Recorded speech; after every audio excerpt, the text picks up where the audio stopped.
നിങ്ങളുടെ mobile phone നിങ്ങളെ നരകത്തിലേക്കാണോ അതോ സ്വർഗത്തിലേക്കാണോ കൊണ്ടെത്തിക്കുക? ഈ മൊബൈൽ ഫോൺ എന്ന് പറയുന്നത് പല തെറ്റിൻ്റെയും അടിസ്ഥാനമാണ്, അതുപോലെ തന്നെ പല നന്മയുടെയും അടിസ്ഥാനമാണ്.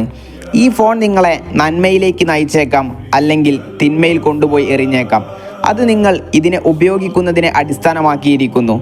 ഉദാഹരണത്തിന്, നമ്മളൊരു തീപ്പെട്ടി വാങ്ങി, അതുപയോഗിച്ച് നമുക്കൊരു മെഴുകുതിരി കത്തിക്കാനും സാധിക്കും, ഒരു സിഗരറ്റ് വലിക്കാനും സാധിക്കും.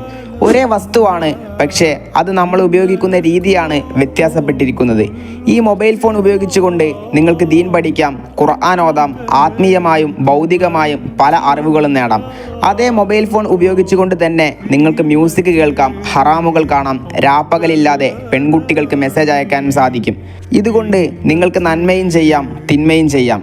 ഇനി തുടക്കത്തിൽ ചോദിച്ച ആ ചോദ്യം ഞാൻ ഒന്നുകൂടെ ചോദിക്കുന്നു: നിങ്ങളുടെ മൊബൈൽ ഫോൺ നിങ്ങളെ നരകത്തിലേക്കാണോ അതോ സ്വർഗത്തിലേക്കാണോ കൊണ്ടെത്തിക്കുക?